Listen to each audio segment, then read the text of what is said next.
Viewer, আমি আনিসুর রহমান আনিস আপনাদের সামনে একটি গুরুত্বপূর্ণ বিষয় নিয়ে হাজির হয়েছি। আজকে আপনারা হয়তো দেখেছেন যে টঙ্গীতে বিশ্ব ইজতেমা আসলে টঙ্গীতে ২ গ্রুপের সংঘর্ষে ৪ জন নিহত এবং টঙ্গীর বিশ্ব ইজতেমার মাঠে জনসাধারণের প্রবেশ নিষিদ্ধ করে গণবিজ্ঞপ্তি দিয়েছে গাজীপুরের মহানগর পুলিশ প্রশাসন।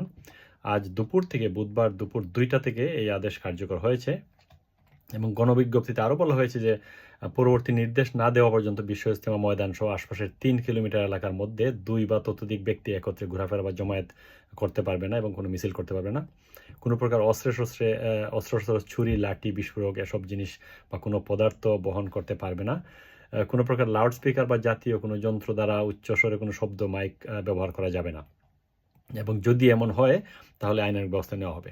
আসলে আমরা আরও দেখেছি যে বিবিসি যে নিউজটি ব্রডকাস্ট করেছে, বিবিসি বাংলা, এখানে আপনারা জানেন যে তাবলিগে সাদপন্থী এবং দুটি গ্রুপে যে দীর্ঘদিন ধরে তাবলিগ জামাত করা না করা নিয়ে অনেক দ্বন্দ্ব এবং সংঘাত চলে আসছে। আমরা বাইতুল মোকাররম মসজিদেও দেখেছি ২ গ্রুপের মধ্যে মারামারি হতে, যেটি আসলে যারা আয়োজন করেন সেটা একটা সুন্দর একটা ব্যাপার এবং সারা দেশ থেকে লাখ লাখ মানুষ সেখানে যান। এখানে ২টি গ্রুপের মধ্যে সংঘর্ষে ৪ জন নিহত এবং তাবলিগ জমাত নিয়ে সেই জিনিসটা আসলেই অসমীচীন, সেটা সুন্দর মানায় না। তারা যারা ইসলামিক স্কলার বা চিন্তাবিদ যারা আছেন, যারা তাবলিগ অ্যারেঞ্জ করে থাকেন, তাদের মধ্যে ২ গ্রুপ। কিসের স্বার্থ, কিসের দ্বন্দ্ব নিয়ে এই ২ গ্রুপে মারামারি? এই জিনিসটা আসলে সাধারণ মানুষ হিসেবে আমার প্রশ্ন।